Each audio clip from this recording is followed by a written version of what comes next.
साथियों नमस्कार। एक बार फिर से जो चर्चा हम कर रहे हैं गर्भ के बारे में, मैं आपके बीच में एक उदाहरण जरूर दे दूं। छत्रपति शिवाजी महाराज जिसका फोटो पीछे लगा हुआ है, इनके जन्म से पहले इनकी माता जी ने बोला, जीजाबाई जी ने, कि मुझे ऐसे ही कोई बच्चा पैदा नहीं करना जो केवल पैदा हो, खाए पिए और मर जाए। इससे अच्छा तो मैं बांझ ही रह लूं तो अच्छा है। मुझे एक योद्धा चाहिए जो पूरी दुनिया में धर्म के लिए यानी सत्य के लिए कुछ करे। तो वैद्यों से जब बात हुई, उन्होंने कहा कि इसके लिए तो बहुत तैयारी करनी पड़ेगी, और कहते हैं कई साल तक छत्रपति शिवाजी जैसा बच्चा पैदा करने के लिए उस माँ और पिता ने बहुत तैयारियां करी। और हम देखते हैं कि उन्होंने क्या इतिहास रचा।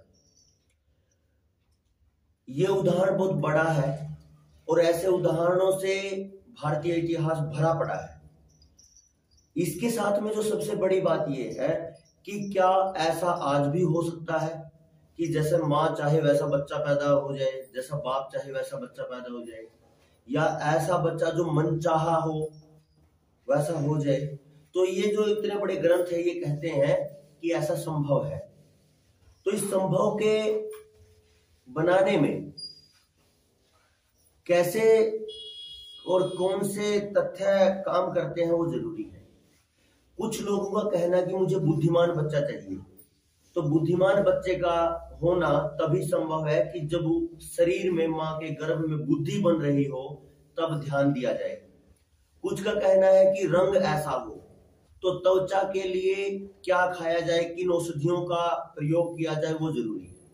लेकिन उससे भी पहले ये जानना जरूरी है कि मां के गर्भ में कब कब कौन से समय में शरीर में क्या क्या बनता है। तो इसमें जो बताया है ग्रंथ में, पुस्तक में, वो कहते हैं कि पहले मास में मां के पेट में पानी जैसा ही तरल होता है, जिसको कहा गया है कि क्षेत्र, यानी मां का शरीर और पिता का शरीर, वो दोनों तरल रूप में होते हैं। मां का और पिता का अंश उसको प्रवाही जैसा लगता है, पानी जैसा लगता है।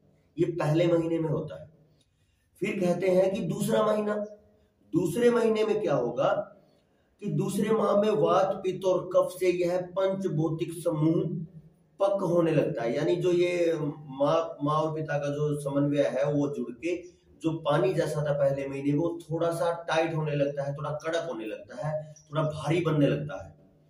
यह पककर गोल पिंड की आकृति ले लेता है। जैसे एक कोशिका माँ की, एक कोशिका पिता की, वो दोनों जुड़ गए, 2 कोशिका हो गई, फिर 4, फिर 8, फिर हजारों, ऐसे करके वो एक पिंड बनता चला जाता है। नई कोशिकाओं की संरचना होना शुरू होती है, तो वो पिंड बढ़ता चला जाता है। तो जब ऐसा हो जाता है तो जो शरीर में जो बच्चा बनता है वो लहसुन की कली जैसा लगता है, ऐसे इस तरीके से, चंद्रमा के आकार का, लहसुन की कली के आकार का। ये कहते हैं कि अगर पुत्र संतान है शरीर में तो लहसुन की कली के जैसा पेट बनेगा, और पुत्री है तो गोल बनेगी। ये मुझे कई साल पहले एक अनपढ़ दाई ने भी बताया था। कमाल देखो कि जो एक्सपेरिमेंट ये इतने बड़े विनाशकारी मशीनों में डाल के किसी माँ को चेक करते हैं, उसका अंदाजा, उसका चेकअप केवल आकृति देख के एक अनपढ़ दाई लगा लेती थी हजारों लाखों साल से आज तक। लेकिन पिछले 10-20 साल में उन अनपढ़ दाइयों का काम खत्म कर दिया है इन मूर्खों ने।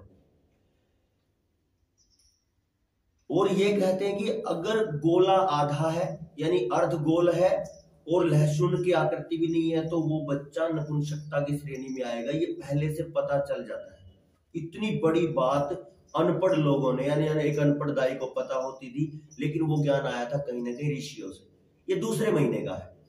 जब बात करते हैं तीसरे महीने में, तो ये कहते हैं तृतीय हस्तपाद शीर्षाम पंच पिंडका निर्वर्तते अंग प्रत्यांग विभागश्च सूक्ष्मो भवति।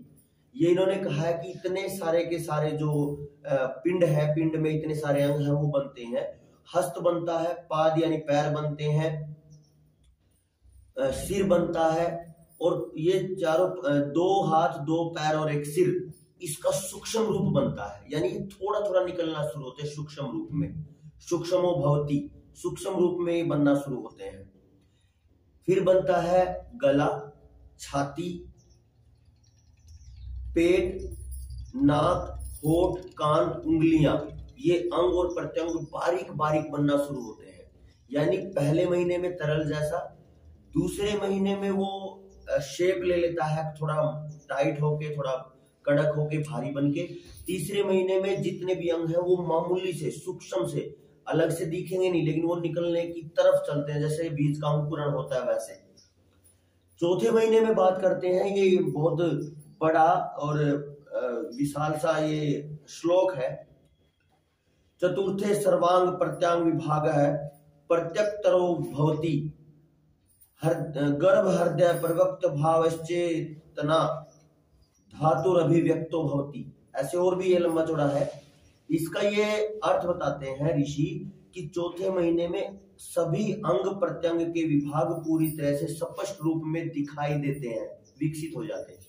यानी जो तीसरे महीने में दिखाई नहीं दे रहे थे लेकिन छोटे छोटे अंग निकले थे, वो अगले महीने में खुल के बड़े अंग दिखाई देने लगते हैं। और गर्भ का हृदय व्यक्त होने के कारण चेतना धातु भी व्यक्त होती है, यानी उसमें हलचल भी महसूस होती है, ये कहना है इनका। क्योंकि हृदय चेतना धातु का आश्रय स्थान है। चेतना किसको बोलते हैं? आत्मा को। तो आत्मा का उस पिंड में हस्तक्षेप शुरू होता है, ऐसा लगता है कि वो जिंदा है, पहले पता नहीं चलता। आत्मा होती तो उसी दिन है जिस दिन गर्भाधान होता है। आत्मा, मन, ये दोनों उसी समय आ जाते हैं जब माँ के शरीर में बच्चा शुरू होता है, पहले दिन। लेकिन अभिव्यक्त कब करता है ये? लगभग चौथे महीने में, क्योंकि आत्मा के रहने का स्थान हृदय के बीच में है, ये कहते हैं। इसलिए चौथे महीने में शब्द स्पर्श सभी इंद्रियों के विषयों की इच्छा होती है। ये बहुत कमाल का है कि जब माँ का गर्भ का समय बढ़ता चला जाएगा तो उसमें अलग अलग महीने में अलग अलग भाव उत्पन्न होते हैं माँ के शरीर में। खाने की इच्छा बदलेगी, घूमने की इच्छा बदलेगी, देखने की इच्छा बदलेगी, सूंघने की इच्छा बदलेगी, वो सारी इच्छाएं बदलती हैं महीने दर महीने। तो इस महीने में लगभग चौथे महीने में ये 6 की लगभग 5 जो इंद्रियां वो विकसित हो जाती हैं। और ऐसा बोला जाता है कि 6 रस हैं, तो उसी तरीके की इच्छाएं भी पैदा होना शुरू हो जाती हैं। एक गर्भ का और एक गर्भिणी का, एक ऐसा बोलते हैं कि गर्भिणी को 2 हृदय वाली बोलते हैं। 2 हृदय कैसे? एक खुद का हृदय, एक अपनी संतान का हृदय। तो 2 हृदय वाली वो स्त्री कहा जाता है, 2 हृदय इसको कहते हैं। तो चौथे महीने में वो सारे के सारे अंग विकसित हो जाते हैं और उसमें आत्मा, चेतना और आत्मा मतलब जो ये शब्द है ये अपना रूप ले लेती है, व्यक्त करती है कि अब वो बच्चा जिंदा है, उसमें हलचल है। फिर आगे आती है 5वां मास। इसको खुल के भी आगे चर्चा करेंगे हर दिन। 5वें महीने में क्या कहते हैं कि पंचमे मन प्रति बुद्ध तरम भवति। 5वें मास में गर्भ में मन विशेष अपना कार्य शुरू करता है, जागृत करता है और वो प्रबुद्ध होता है। यानी बुद्धि और मन अपना कार्य शुरू करते हैं सूक्ष्म रूप में। मन और जो आत्मा है वो पहले दिन से होती है, लेकिन ये 5वें महीने में भाव महसूस होने लगते हैं। 6ठे महीने में ये कहते हैं कि षष्ठे बुद्धि। 6ठे महीने में बुद्धि का, सिर का, दिमाग का विकास पूर्णतः बढ़ता है, विकसित होता है। तो अभी ये बात है, जिन लोगों को अपना बच्चा बुद्धिमान चाहिए वो 6ठे महीने में बुद्धि को बढ़ाने वाली चीजें अवश्य खाएं। जैसे अखरोट है, जैसे ब्राह्मी है, ये दोनों औषधियां दूध के साथ बहुत काम करेंगी। अखरोट का अलग तरीका है खाने का, और जो ब्राह्मी है वो दूध के साथ गर्म करके फिर खाने का वो अलग तरीका है, उस पर आगे बात करेंगे। 7वां महीना, सप्तमे सर्वांग प्रत्यांग विभाग परव्यक्त रहा। ये कहते हैं 7वें माह में सभी अंग प्रत्यंगों की अभिव्यक्ति स्पष्ट रूप में दिखाई देती है। सिर, कोष्ठ और चारों शाखाएं पूरी इस प्रकार संग स्पष्ट शरीर बनता है। ये ध्यान देने की बात है। 8वां जो महीना है उसमें 8वें महीने में अष्टमे स्थिरी भवत्यो जस्तत्र जात श्रेष्ठत्न 8वें माह में गर्भस्थ शिशु के हृदय में स्थित ओज धातु चंचल होता है, यानी उसकी ओजस्विता बढ़ती है, अर्थात वह बार बार कभी गर्भ के हृदय में कभी माता के हृदय में स्थित होता रहता है और वो घूमता रहता है, महसूस होता है। बोलते ना कि अभी ये लात लगी, अब ये सिर लगा, अब ये लगा, वो लगा, वो पता चलता है कि इस समय ये ऐसे हलचल कर रहा है। लेकिन इस बार में ये कहते हैं कि, और ये अनपढ़ औरतों को सबसे ज्यादा पता होता है कि 7वें महीने में पैदा हुआ बच्चा भी कई बार जी लेता है, 9वें महीने में तो जी लेता है, लेकिन 8वें महीने का पैदा हुआ बच्चा 99% मतलब अपने जीवन को पूरा नहीं करता। तो ये कहते हैं कि इस कारण वह बार बार कभी गर्भ के हृदय में कभी माता के हृदय में स्थित होता है। इस कारण 8वें महीने में जन्म लेने वाले गर्भ पर मृत्यु भय सबसे अधिक होता है। अठमासा बोलते हैं इसको, कि अठमासा बच्चा कभी भी जिंदा नहीं रहेगा। ये जो ज्ञान है, मेरे गांव में एक दाई है लगभग 75 साल की, मेरा ये प्रयास है, उसकी हालत देख के मुझे दर्द होता है, मुझे मतलब एक चिंता होती है कि वो ज्ञान हम कैसे खो रहे हैं। क्योंकि समरवीर के जन्म के टाइम उस बुढ़ी महिला की, उस बुजुर्ग महिला का सबसे अहम योगदान था, जो मेरे पास अभी परिणाम है कि मेरा बेटा आज तक डॉक्टर के पास अंग्रेजी दवाइयों के लिए नहीं गया है। वो इतना ऊर्जावान है और वो बीमार नहीं होता है।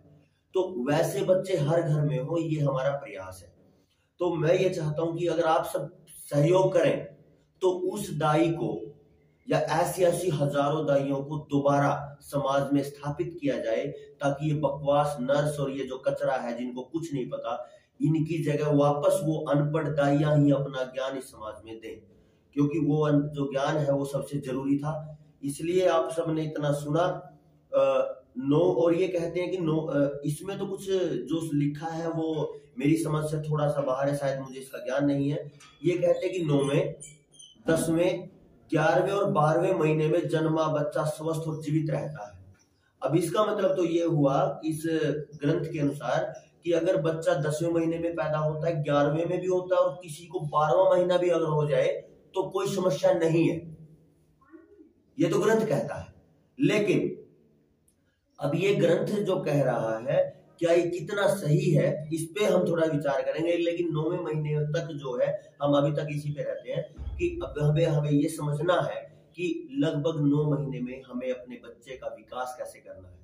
लेकिन इससे पहले जो 4 बातें जो पहली वीडियो में बताई हैं कि माँ का गर्भ अच्छा हो, पिता का शुक्र अच्छा हो, मौसम सही हो, ऋतु अच्छी हो और खान पान अच्छा हो, ये 4 पॉइंट सबसे जरूरी है किसी भी स्वस्थ बच्चे के लिए। और ये बच्चा कभी भी डॉक्टर के पास किसी भी दवा के लिए नहीं जाएगा।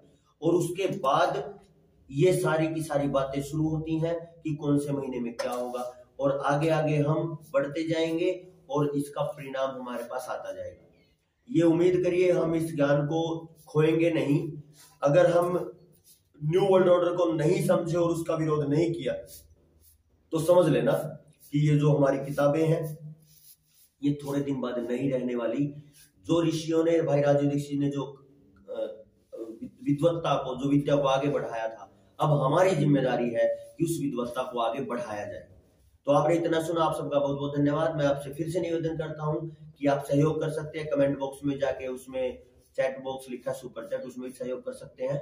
और जो स्पेशल उस दाई की विद्या से, क्योंकि मैं चाहता हूं कि उस दाई का पूरा ज्ञान लाइव हम चर्चा करेंगे, उस ज्ञान को बढ़ाने के लिए, क्योंकि वो जिस घर में रहती है वो ऐसा लगता है कि कभी भी गिर जाएगा। एक लगभग 10 बाय 10 की जगह है, कच्चा घर है, उसी में वो सोते भी हैं, उसी में वो उनका चूल्हा भी है, लकड़ियां भी उसी में है, एक बकरी है वो भी उसी में है। तो बुरी हालत है, जबकि उस ज्ञान को बहुत ऊंचे स्तर पे होना चाहिए। अगर किसी को लगता है कोई आपके साथ में ऐसा व्यक्ति है जो ज्यादा सहयोग कर सकता है, तो उसका भी हमें संपर्क करवाइए, ताकि जनता सरकार मोर्चा की इस मुहिम को बहुत ऊंचे स्तर तक लेके जाया जा सके। आप सबका बहुत बहुत धन्यवाद, नमस्कार। वीडियो को ज्यादा शेयर कर दे, लाइक कमेंट कर दे, ताकि इस मुहिम को बहुत गति से आगे बढ़ाया जा सके। बहुत बहुत धन्यवाद, प्रणाम, नमस्कार।